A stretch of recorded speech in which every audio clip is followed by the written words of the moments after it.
Back over the 4th of July, my family all got together at my parents' house, and while I was over there, my mum told me that she and my dad were remodelling their basement and asked me to get the rest of my stuff out of there. And as a quick side note, I'm going to change or omit my kids' names for privacy, but didn't think it mattered much with everyone else for some reasons you'll understand later. I'm 39 and haven't lived there in years, but had a handful of old belongings that I'd never bothered to take with me. Mostly old things from my childhood I didn't have much need for anyway, but held some sentimental value, like a few favourite dolls and stuffed animals, old art projects and the likes. Thankfully, my mum had it all in storage containers for years, making it easy to grab a few and take home with me. My sister, Nat, and her family live out of state, and were staying at my parents' through the weekend, and my kids had their cousin, Nate's daughter, Biggie. It's a nickname. Stay at our house the following night, since it was a Friday, looking for something to keep the kids busy that night, and feeling nostalgic. I went digging through the old storage bins I'd taken home with me. I found some old VHS tapes with haphazardly made labels reading things like The News with Lizzie at 5 and Prime Time Update. When we were kids, my sister Nat, the youngest, Steffi, middle, and I, the oldest, used to have a blast making home videos, and our favourite subject by a mile was to recreate news shows with the anchor and then cut to a different reporters on the scene, covering stories consisting of either sensational events acted out with our toys, human interest stories of us showing off our childish talents and hobbies, or ambush interviews and coverage of our parents and their friends, and one time the pizza man, who in hindsight was a pretty good sport about the whole thing.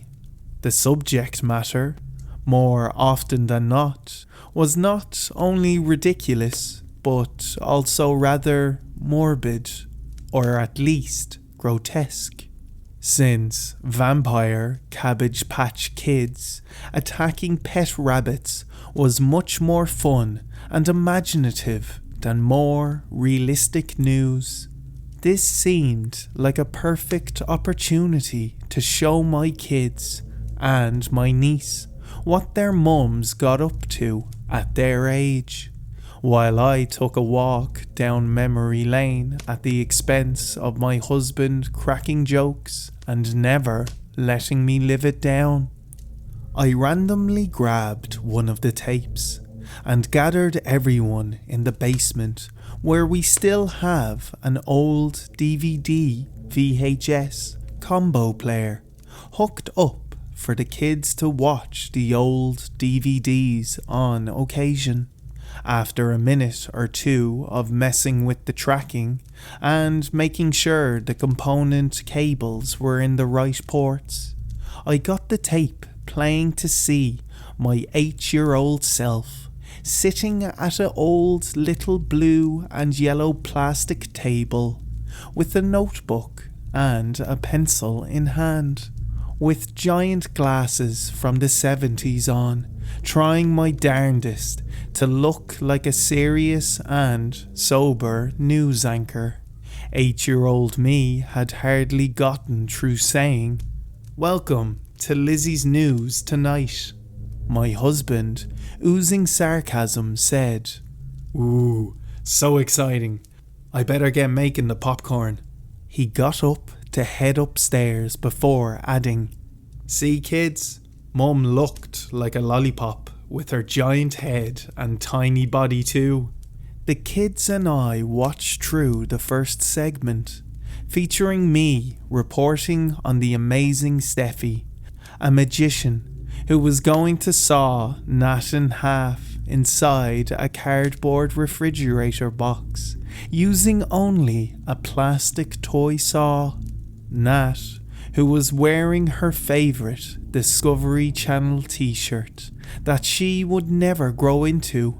She climbed inside the box, sticking her head out one end, while what were supposed to be her legs emerged out the other side. As I watched, it crossed my mind that I had no idea whose legs those were.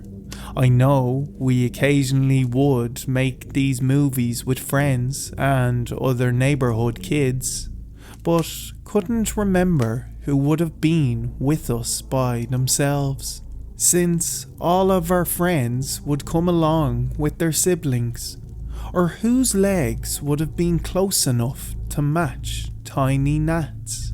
Looking closely, I also noticed something that initially seemed curious, but came to feel deeply disturbing. That pair of legs also didn't seem to look quite right. It was hard to tell since they were only visible below the knee, but they seemed to bend the wrong way. They were a bit too greyish for healthy skin tone, and the overall shape and curvature just wasn't quite right. For the time being, I shrugged it off, chalking it up to poor VHS image fidelity. I made a mental note to go back and show my husband when the kids weren't watching. By the time the segment was over, the kids had already begun to get distracted with other things. They had grown bored of the 4 minutes of old video, so I turned it off and went on with our night.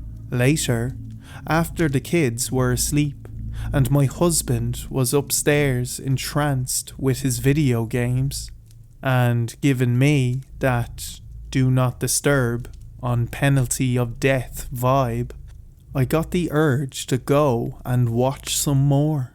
After another few news segments, of which the only real value is the sentiment to me and my sisters, so I won't bore you by recounting them, my 8-year-old self cut into her own report with breaking news about a tragic accident that had taken place. The hair on my neck raised a bit as the tone of the segment took a turn. Like a dark pall had come over us, and even though we appeared as though we were outwardly having fun making a video, we were emptily going through the motions. Something just felt off. I was playing the reporter again, on the scene in our room, covering the tragic story of a little girl gone missing. Steffi played the distressed sister, who explained that they missed her so much, and that after everyone and the police had searched for days, they were alerted by a really, really gross smell to discover that the girl, played by Nat, had fallen backwards off the top bunk, breaking her neck and getting lodged between the wall and the lower bunk. And while Steffi sat up on the bed holding her nose from the stench, I brought the camera over to show Nat curled up awkwardly upside down between the bed and the wall, pretending to be dead. This shocked me, to say the least.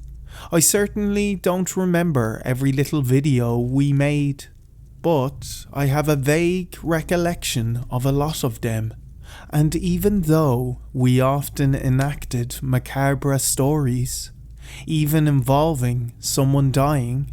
This felt outside our realm. Having had enough at this point, I turned the TV off and I called it a night. The next morning, I heard the kids awake much earlier than I would have liked, but wasn't too surprised given the sleepover. I reminded myself to be thankful that at least it was Saturday, and popped my head in to say good morning and see what they wanted me to make for breakfast, since it was a special morning with their cousin here. I opened the door and said, "Good morning, rise and shine," with my biggest kid patronising smile, to find my kids horsing around together on the bed. But then I immediately noticed something odd. "Where's Biggsy?" "Right here," my youngest daughter exclaimed, grabbing her pink dinosaur stuffed animal and proudly holding it up. I played along. "Oh my, you look quite unwell this morning, Biggsy. Maybe you need some breakfast." But while the youngest laughed, the older two gave me a confused look. I closed the door and let them be for a few minutes, figuring it was better to let their game run its course. But when I came back, they still seemed to be at it. "Okay, enough fun, but we need to have some breakfast and get Biggsy back over to Auntie Nat's." My youngest laughed out loud again and said something like, No, Biggsy lives here." But the other two seemed suddenly concerned. "I don't get it," said my oldest. "Get what?" I said, now confused myself. "Who's Auntie Nat?" The whole room went cold, like the curtains had suddenly been drawn, and I immediately switched over to serious mum mode. "Okay, it's not funny anymore. Where's Biggsy hiding?" "Right there," said my oldest, pointing to the stuffed dinosaur and looking alarmingly earnest. "Stop it now, or no fireworks tonight." "But that's Biggsy." "I'm serious. I will go get your dad," I said sternly, but was more frightened than angry. The youngest had started crying, and tears were welling up in the other two. "That is, Mum, I swear. I don't know what you want me to say. What did we do?" Everyone swore they had no idea who Biggsy was, and I turned the house inside out trying to find her. At first, I thought maybe my husband got the kids to play a very unfunny prank on me, because that is totally something he would do. But after angrily arguing with him and the kids for about a half an hour, I called Nat, but got no answer. So I tried my mum and dad. They claimed not to remember Biggsy either. And after I got so frustrated and asked how on earth they couldn't remember Nat's kid, they hung up on me. I called Steffi, who I knew would never participate in this obnoxious joke, and was momentarily relieved to hear her say, "Of course I know Biggsy." Oh, thank God. I thought I was losing my mind. And then when Nat wouldn't answer her phone, I thought I was going to fall to pieces. "Okay, that's not funny, Liz," Steffi said, suddenly very serious. "What?" I responded, confused. "Don't ever say something like that again." "Like what?" I said incredulously. "Okay, I'm done with this conversation," Steffi said, and hung up the phone. Ignoring her for the moment, and more than a little annoyed, I walked into the other room to triumphantly gloat to my husband that Steffi confirmed Biggsy and I'd had enough of stupid jokes. So she could come out from wherever she's been hiding now. Steffi says she remembers Biggsy and is on my side and doesn't think the joke was funny. You're such a jerk. Well, of course she is, my husband said. Whatever.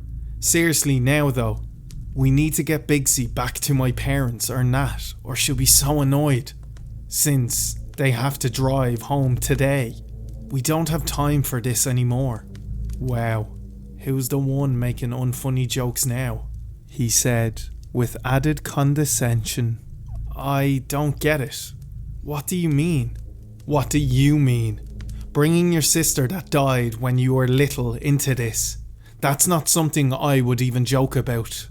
It has been months now. No one remembers Biggsy as anyone other than my daughter's pink dinosaur. I can't find any evidence of my sister Nat, and everyone swears that she died horribly as a child in a story that made the news after she fell behind the bunk bed, and we, unknowingly, slept next to her dead body for days.